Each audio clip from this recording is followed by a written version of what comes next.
Good to see everyone this morning on this cool morning. As most of you know, my father recently passed away, and when that happens, you kind of reminisce about things. My father was not a perfect dad. We started kind of rough, but we finished strong, so that's the main thing, I guess. But the truth is, as I thought about my dad and the person that he was and the man that he was, and one thing that I can honestly say about my father is he's one of the toughest, most hardest working men I ever knew in my entire life. He literally was that guy. He was dependable. He never missed a day's work ever for anything. He always was there, always worked. He was a good worker, dependable worker, and he always was a guy who took care of his stuff. He was always a guy who provided for us, and we needed to be provided for. And that's one thing that he never, ever failed at. But he wasn't a guy that was out in the front, He wasn't a guy that was boisterous or really a guy that was, I guess you would say, kind of drew attention to himself. He was just kind of a quiet guy that stayed to himself, and he kind of did his thing. And you never really thought a lot about that sometimes until he's gone, and you realize all the things that he did do that you really didn't think that much about, And as I thought about that over the last week or so, I really started thinking a lot about Joseph. And it's just something I've never really broached, a subject I've never really broached. I don't know that I've ever in my life heard a sermon about Joseph. I asked Susie, I said, have you ever in your life heard a sermon on Joseph?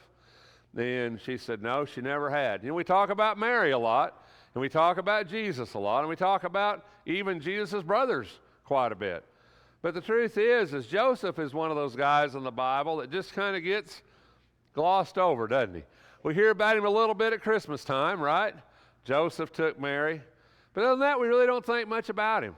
He's just kind of one of them guys in the Bible. But the more I thought about Joseph, the more I realized that Joseph was an extraordinary individual. He was one of those guys that he did what he had to do. And he did it, and he wasn't out front, and he wasn't somebody that we see written all over the page of the Bible. But yet, without Joseph, would we have the Jesus that we had? That's a question I've kind of pondered. As a child, my parents divorced when I was 8, and my mother remarried, and I had a stepfather, George, and he was really influential in my life. I got to say that. He was very influential in my life. He taught me so many things. Me and him were very, very close. He was just like a father to me. And I know I have my dad in me. I see that in my actions, some of the good things about me, some of the bad things about me. I see my dad, I do. But the truth is I'm a lot of my stepfather too. He really had an influence on my life and an impact on my life about what kind of father to be, a husband to be, maybe more so than my dad even did. So in my life, even though George was my stepfather, and my dad, of course, is my real dad, I really see a lot of George in me, my mannerisms and the way I treat people. I see a lot of him in me. And so would Jesus have been the Jesus that he was without Joseph? I thought that was a really interesting question as I thought about it, because Joseph really wasn't Jesus' real dad, right? Not his biological dad. I guess you could say he was his stepdad. But Joseph influenced Jesus. And I think as we go through this, maybe you'll see that a little bit and think about that a little bit. The birth of Jesus Christ was as follows. When his mother Mary had been betrothed to Joseph, before they came together, she was found to be with child by the Holy Spirit. Now, Joseph in the Bible, in the Greek, I'm told, the way he's referred to as middle-aged. Mary was probably 15 or 16 years old. So Joseph is going to probably substantially older than Mary, and in those days, that wasn't uncommon. It was arranged marriage. It was something that was going to happen. He was betrothed to her, but also in that culture, as you know, and especially at that time, the idea of being a virgin when you were married was very, very, very important, and still is in that culture today, is still very, very important today. And women are sometimes even examined to make sure they are still a virgin before they'll allow them to marry. Very, very important thing. And so for this to happen, it was really a disgrace. It was really, really a disgrace. And when I think about the beginning of this, when she was found to be with child before she had been married to Joseph, I really kind of think of the position that it put Joseph in. Can you imagine Mary coming to Joseph and saying, well, Joseph, I'm pregnant, but I haven't been unfaithful. God did it. I don't know how I would take that for sure. Do you? I mean, okay. You know, and there's fairy dust around too, right? You know? I mean, I don't buy that story, right? I mean, it's never happened before. It's never going to happen again. I don't buy it, right? I mean, so Joseph's kind of in a pickle, right? And when I think about the position that he was in, I think how uncomfortable that had to be for him. Because the Bible says Joseph was a righteous man. You know, and as a righteous man, and it seems like he was a kind man. Because in that society, for her to be pregnant before she had been wed to Joseph, that was a disgrace, and he could have just cast her out. He could have just ruined her, you know, essentially, if he would have wanted to. But Joseph wasn't that guy.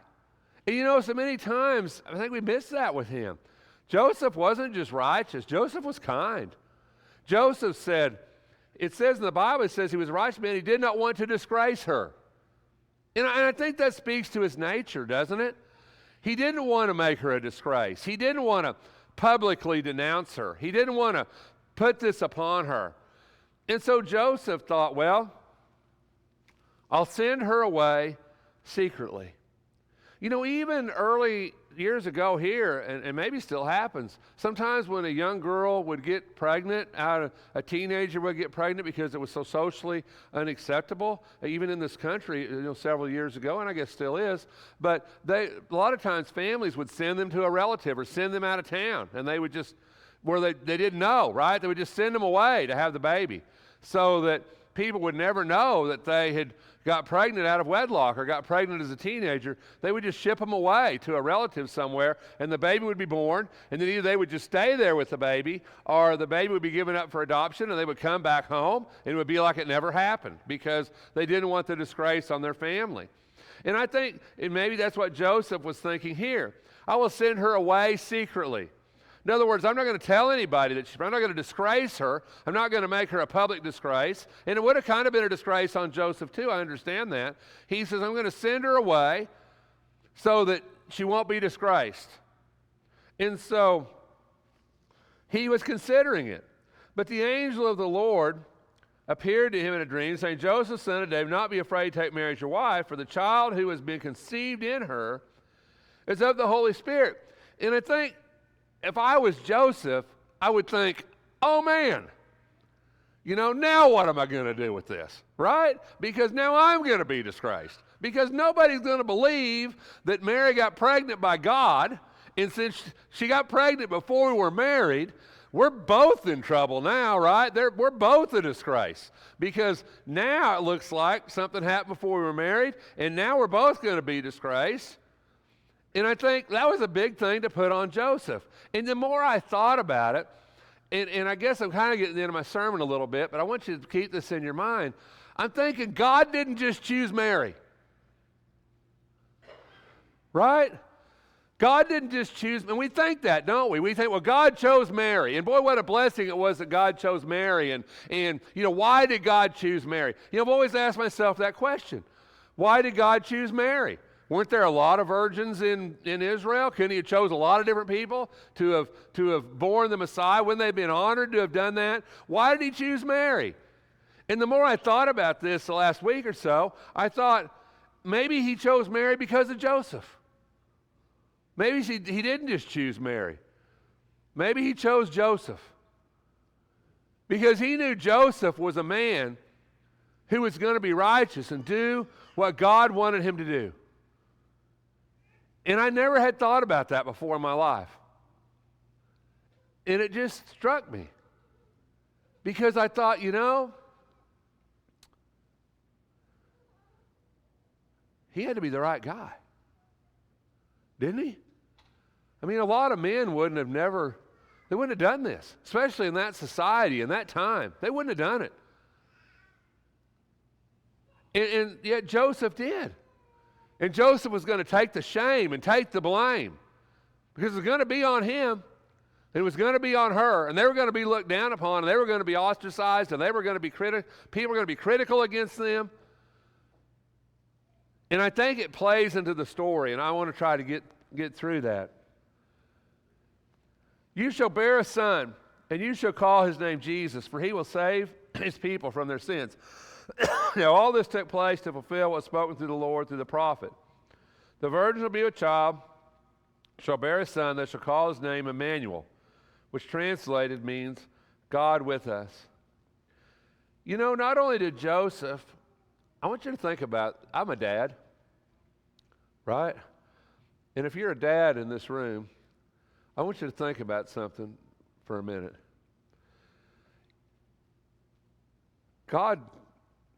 Joseph had to raise God. You ever thought about that?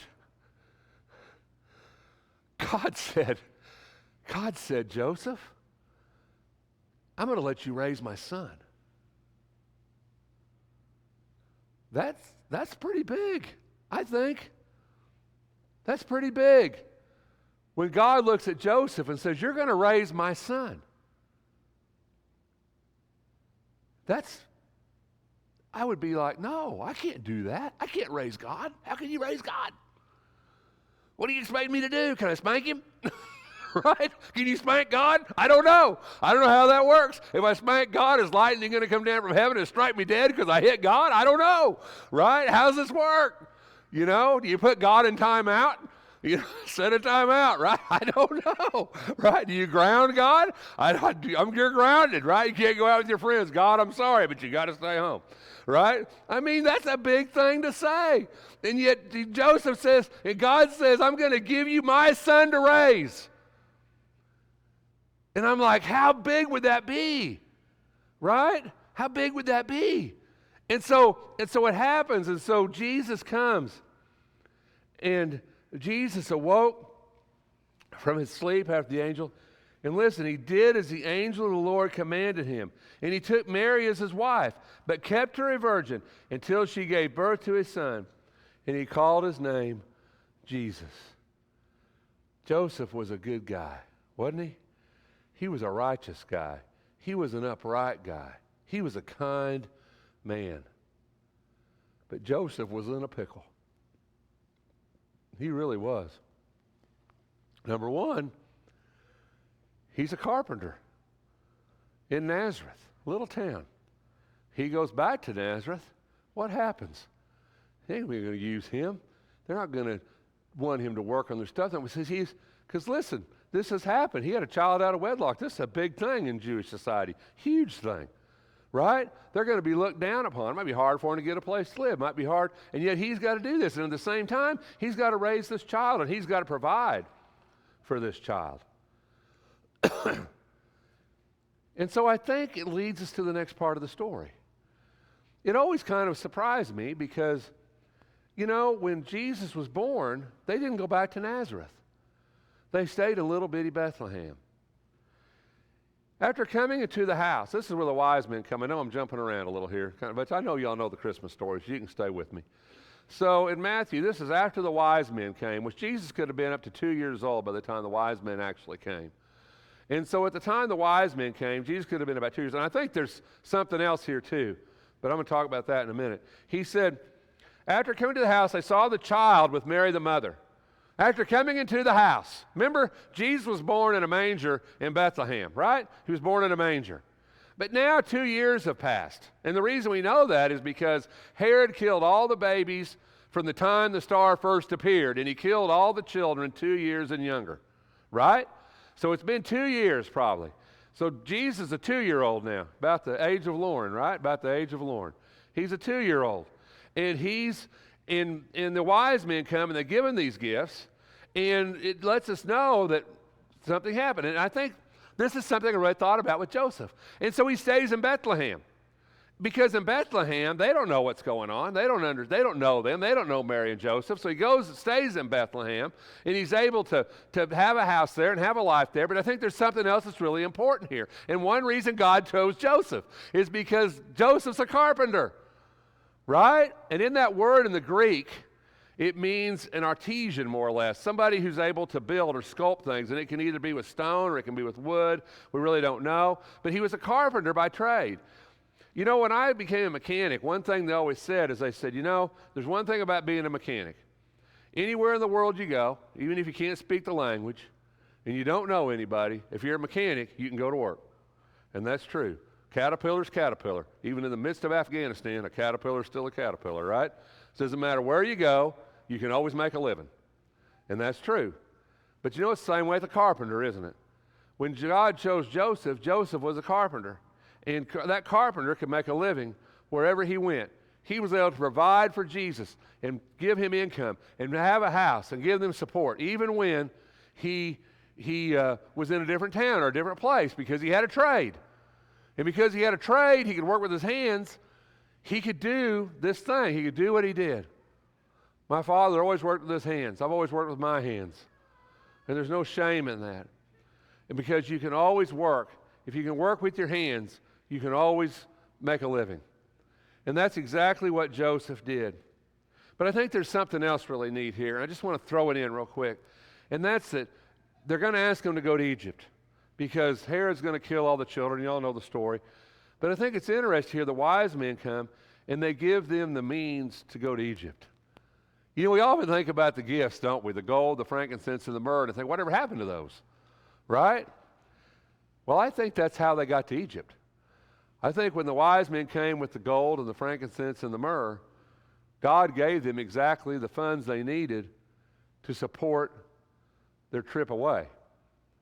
Because now, not only has Joseph got to deal with this unwed pregnancy thing, got to deal with the shame thing, got to deal with not going back to his own home thing, now Joseph is going to have to be a refugee because of Jesus. One of those people who flee their country in fear of their life. You know, Jesus was a refugee. Do you know that? Jesus was a refugee. Jesus went to another country because they were scared for their life. In Matthew 2, it says, and when they had gone, the angel of the Lord appeared. The wise men had gone. The angel of the Lord appeared to Joseph in a dream and said, get up, take the child and his mother and flee to Egypt and remain there until I tell you. For Herod is going to search for the child to destroy him. So Joseph got up, took the child and his mother while it was still night, and left for Egypt. But he had gold, frankincense, and myrrh. You know, if you ever watch that where people flee to a foreign country, they always need money to get through, money to get through, money to make it. And God gave them that. But the other thing God did is it didn't matter that Joseph was in Egypt because Joseph was a carpenter. And even in Egypt, Joseph could work. Even in Egypt, Joseph could provide for his family and take care of Jesus, couldn't he? He could do those things that God needed him to do.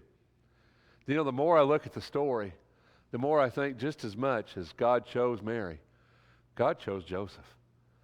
This guy was pretty amazing, wasn't he? He was a guy who did all this for his family. And in Mark, it says Jesus went out from there and came into his hometown. This is later on now. They went back to Nazareth after they left Egypt. I guess the shame had passed, the time had passed, and they had other children. We know that, right? But I want you to look at something else. You know, one reason I guess I'm a mechanic is because I grew up with that in my life. None of my dads were mechanics, but I grew up with that. They were always working on stuff. And I guess the nut doesn't fall far from the tree, right? As they say. And, you know, if you look at our lives, look at who we are, our children. Your children are going to be influenced by the job that you do, by what you do. You know, Jesus was Joseph's son. I mean, I know biologically he wasn't Joseph's son. But Jesus was Joseph's son. And Jesus became what Joseph was, didn't he? He picked up that trade, didn't he? Jesus was a carpenter. Picked up the trade of his father. Jesus came to his hometown, and when the Sabbath came, he began to teach, and the many lepers were astonished. Where did this man get these things, and what is this wisdom given to him, and such miracles he performed by his hands? Is not this the carpenter? the son of Mary, the brother of James and Joseph and Judas and Simon. And are not his sisters here with us? And they took offense at him. To them, Jesus was just the carpenter, wasn't he? He'd probably fixed their tables or their chairs or hung their door. I don't know. He was just that guy. And then he come back and said, I'm the Christ. I'm the Son of God. And they go, oh, no, no. You're just the carpenter, right? You're just the carpenter. And aren't your brothers here with us? And your sisters? That's just who you are. You're just the carpenter. But I think what's interesting about the passage is you see Joseph's influence in the life of Jesus. Even though he's his stepfather, I guess you would say. And I had a stepfather, and I see my stepfather in me. And we see Jesus' stepfather in him, in the man he became. A kind man, right? A dependable man, an honest man. A man who knew how to live with the lowly and wouldn't want to be highly esteemed, right? His gentleness, his meekness, his humility. You say, well, Rex, he was God's son. He was. But he was raised by Joseph. And you see Joseph in Jesus. And I pose the question to you again. Would Jesus have been the Jesus we know without Joseph? I don't know. But I don't think he would have been. You know, Jesus' ministry was only 3 years long. He wasn't baptized till he was 30. So for the first 29 years of his life, Jesus was a carpenter. He was the son of Joseph and Mary. And isn't it interesting here, though, we don't see Joseph, do we? We see, is not this a carpenter, the son of Mary? Joseph's not listed here, is he? Joseph's name doesn't appear. The truth is by this time, Joseph was probably dead. In Luke, all who heard him were amazed at understanding in his answers. They saw him, they were astonished. And his mother said to him, son, why have you treated this way when Jesus left? And he was 12 years old. They were astonished. His mother said to him, son, why have you treated us this way? Behold your father. And this really isn't the reason I put the passage up. The reason I put the passage up is because Joseph was faithful. You know, he took his family and traveled to Jerusalem for the feast, traveled to Jerusalem to make sacrifice. This wasn't a one-time occurrence. This is something they did every year. Joseph was a man who led his family in God's way. He was a faithful man, a righteous man, a man who, and I know this is probably the way to put it, but he's a man who took his kids to church, isn't he? He's a man who took his kids to the temple, who did what God wanted him to do. He was a man who not only raised Jesus to be a carpenter, but he raised him to be faithful, didn't he? You say, well, Rex, Jesus was God's son. He was just faithful because he was just God's son. Maybe we ought to have a discussion about that sometime. I don't know if that's all true. I believe we see Joseph in Jesus. You know, all those times that took Jesus to the temple and Jesus walked in and saw him selling the doves in the money changers' temple, and money changers' tables over the years and years. Joseph took him, and Jesus saw that over and over and over. Is it any wonder one day he exploded and cast him out and said, why are you making my father's house a den of thieves? You know, Jesus knew who his father was here, didn't he? He said, did you not know I had to be in my father's house? But he knew who his dad was too, didn't he? Joseph. In Luke 2, we're going way back. I know chronologically this is a really messed up lesson, but bear with me. We're going way back. His father and mother were amazed at things that are being said to them. And this is right after Jesus was born. They took in Jesus to the temple to be dedicated. And I think the reason I brought this passage up is because it's interesting that the prophecy speaks to Mary but not to Joseph. And I think it kind of foretells that Joseph's not going to be there to see who Jesus is really going to become. His father and mother amazed at the things, and Simon blessed them and said to Mary's mother, behold, the child is appointed for the fall and rise of many in Israel, for a sign to be opposed, and a sword will pierce even your own soul, to the end that thoughts from many hearts may be revealed. Says what's going to happen to Mary, but he never said what was going to happen to Joseph, because by the time Jesus hangs on a cross, as far as we know, Joseph is no longer alive. You know, there's many thoughts that go through my mind when I think about this. You know, our little children here, I want to see what they are when they grow up. And I might not get to do that. That's kind of depressing to me, you know. But I'd love to know what they're going to be, what they're going to become. You know, to see what your child becomes. And Joseph never got to see that, did he, with Jesus? Joseph never got to see the ministry of Jesus or the death of Jesus or what Jesus really accomplished on the earth. But Joseph was a big part of what he accomplished. And yet, at the cross, Jesus gives his mother to John, and John to his mother, because Joseph is no longer alive. And I've often wondered, when Jesus watched his father die, Joseph, his earthly father, die, he didn't save him. It's just always a thought I've had. Maybe it was before his ministry, maybe it was before it started. Maybe Joseph was never intended to make it to the cross, to see Jesus on the cross. But I've always thought how hard that had to be for Jesus to watch Joseph die and not save him. Just a thought. But Joseph, he lived this right here. You know, this is such a powerful Old Testament verse about fathers and parents and children. These words I'm commanding you today shall be on your heart. You shall teach them diligently to your sons, and you shall talk of them when you sit at your house, and when you walk by the way, and when you lie down, and when you rise up. You know, when Jesus was at the temple at 12 years old, he astonished them with his teaching.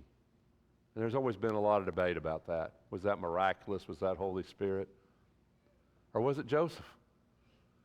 Was it Joseph sitting down with his son and talking to him about God and about the Old Testament and about all those things that he knew about the Scriptures? Because you can't take Joseph out of Jesus. No more than you can take my stepfather out of me or my mother out of me or the people that influenced you out of you. You can't take them away or take them out. For what Jesus became, what Jesus was a piece of his father, Joseph. And it's the influence that you and I can have on individuals around us, even individuals, children who aren't ours, children who biologically are not ours. And yet we can still have an influence on them, on who they become, and on what they are. And maybe I won't live long enough to see Jace or Ridge becomes or Lauren. Maybe I won't live long enough to see what they become. But I hope whatever they become, I'm enough of an influence in their life that they take a little piece of me with them. And I hope that you see in Jesus that he took a little piece of Joseph with him all the way to the cross. If we can help you this morning, won't you let it be known while we stand and sing?